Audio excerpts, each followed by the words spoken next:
இந்த பதிவில் நம்ம பிரானாக்களை பற்றி தான் பார்க்க போகிறோம். தம்மை விட பல மடங்கு பெரிய விலங்குகளை கூட தன்னுடைய அசாத்தியமான பற்களை வைத்து சில நிமிடங்களில் நிலக்குலைய வைக்கிற மீன்கள் தான் பிரானா. பிரானா மீன்களுக்கு பற்கள் கூர்மையாக ரம்பம் போன்றும் அதனுடைய தாடைகள் மிகவும் வலிமையாகவும் இருக்கிறதுனால எதிரியை சுலபமாக தாக்க முடியுது. நீங்கள் இன்னும் இந்த பதிவுக்கு ஒரு லைக் போடலைன்னா இந்த பதிவுக்கு ஒரு லைக் போட்டுங்க. நீங்கள் நம்ம வலைவலிக்கு புதிய வீரராக இருந்தால் மறக்காமல் நம்ம சேனலை சப்ஸ்கிரைப் பண்ணிடுங்க. அப்படியே கூடவே பக்கத்தில் இருக்க பெல் ஐக்கானையும் கிளிக் பண்ணிங்க. இப்போ உங்களுக்கு ஒரு கேள்வி வரலாம், இவ்வளோ கொடூரமான மீன்கள் இந்தியாவில் இருக்கா, நம்மளுடைய ஆற்றுப்பகுதிகள் கடல் பகுதிகளில் இருக்கா? அது பற்றி நீங்கள் தெரிஞ்சுக்கணும்னா இந்த பதிவை இன்னும் தொடர்ந்து பாருங்கள். நான் இந்த பதிவு போகும்போது நானே சொல்கிறேன். பிரானா மீன்கள் இந்தியாவில் இருக்கா இல்லையான்னு தெரிஞ்சுக்கிறதுக்கு முன்னாடி பிரானா மீன்கள் எந்த இனத்திலேருந்து வந்துச்சுன்னு ஃபஸ்ட்டு தெரிஞ்சுப்போம். செர்ரா செல்மிடா என்ற குடும்பத்தை சேர்ந்த இந்த பிரானா மீன்களில் செந்நிற வயிற்று பிரானாவே மிகவும் கொடூரமாக தாக்கக்கூடிய திறனை பெற்றிருக்கிறது.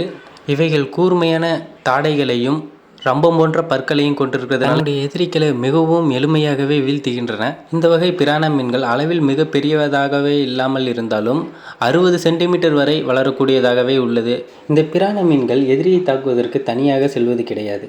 எப்பொழுதும் தனது வேட்டையாடலின் போது கூட்டமாகவே செல்கின்றன. இந்த வகை பிரானா மீன்கள் ஒரு கூட்டத்திற்கு 100 அல்லது அதற்கு மேற்பட்ட மீன்களை ஒரு கூட்டமாக அமைத்து எதிரியை வீழ்த்துவதற்காக செல்கின்றன.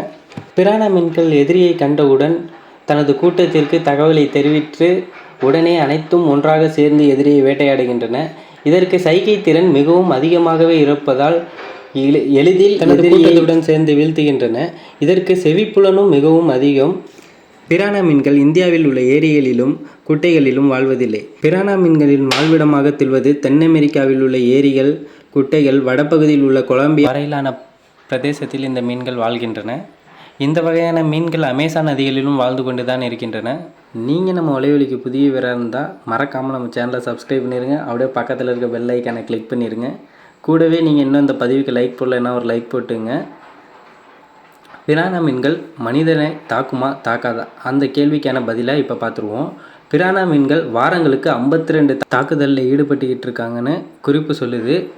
அதாவது புதிதாக குளிக்க சொல்லுவோர் ஆறு, ஏரி, குளம் இது போன்ற பகுதிகளில் குளிப்பதற்கு முன் தெரிந்த இடங்களில் குளிப்பதே நன்றாக கருதப்படுகிறது.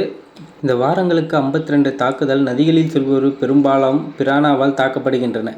இது புதிதாக நதிகளில் என்ன இருப்பது என்று தெரியாமல் நாம் செய்யும் தவறினாலே இந்த தாக்குதல்கள் நடைபெறுகின்றன. தெரியாத இடத்தில் குளிப்பதற்கு முன் தெரிந்தவர்களிடம் கேளுங்கள், இங்கே முதலை உள்ளதா, அச்சுறுத்தும் பிராணி எதுவும் உள்ளதா என்று. பிறகே நதிகள், குளம் இது போன்றவற்றில் இறங்குங்கள். தேங்க்யூ ஃபார் வாட்சிங்.